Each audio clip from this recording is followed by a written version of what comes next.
Généralement, quand je vous parle de Sandrine Rousseau, il y a des bourdes. La députée féministe a l'art de sortir des mots sortis de leur contexte, voire surréalistes. Car chez Sandrine, le monde réel n'existe pas et lors d'un amendement, elle prend la parole. Le thème est la retraite des sportifs, seulement voilà, Sandrine dérape, Sandrine se ridiculise une nouvelle fois, elle prononce le nom qu'il ne fallait pas, alors elle s'attire les ricanements, les huées de ses collègues et c'est dans l'actualité du jour.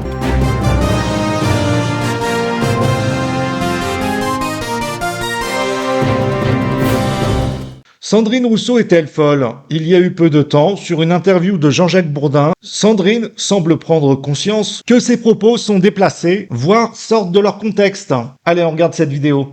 Et je sais que quand je parle de ça, l'aviation, j'ai reçu des tonnes de mails me disant mais vous êtes folle, vous êtes dangereuse. Bon.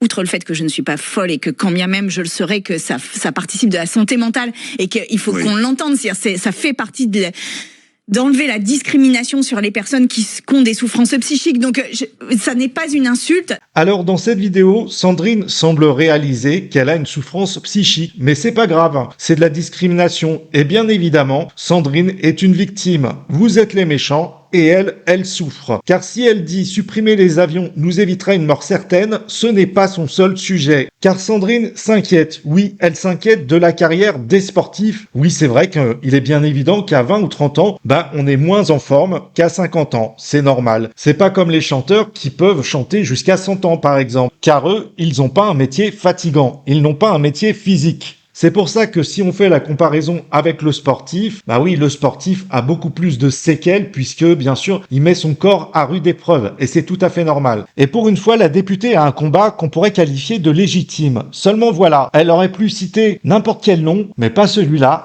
Et là, c'est la catastrophe. On regarde. Sur la carrière des sportifs, puisque tel est l'amendement dont nous discutons aujourd'hui, eh bien je m'interroge, moi, que va faire Mbappé après 50 ans ? Et que va-t-il faire? Je ne sais pas si Emmanuel Macron, au moment où il faisait des papouilles à Mbappé, lui a parlé de sa carrière et de sa carrière quand il serait senior. Et en l'occurrence, oui, la carrière des sportifs et le vieillissement des sportifs est un sujet au-delà de la plaisanterie, il est un réel sujet. Comment on réinsère les personnes qui par ailleurs ont des corps qui parfois sont abîmés et blessés par une pratique sportive intensive? Que fait-on de ces sportifs seniors? C'est un sujet et donc il faut les intégrer au contraire dans l'index.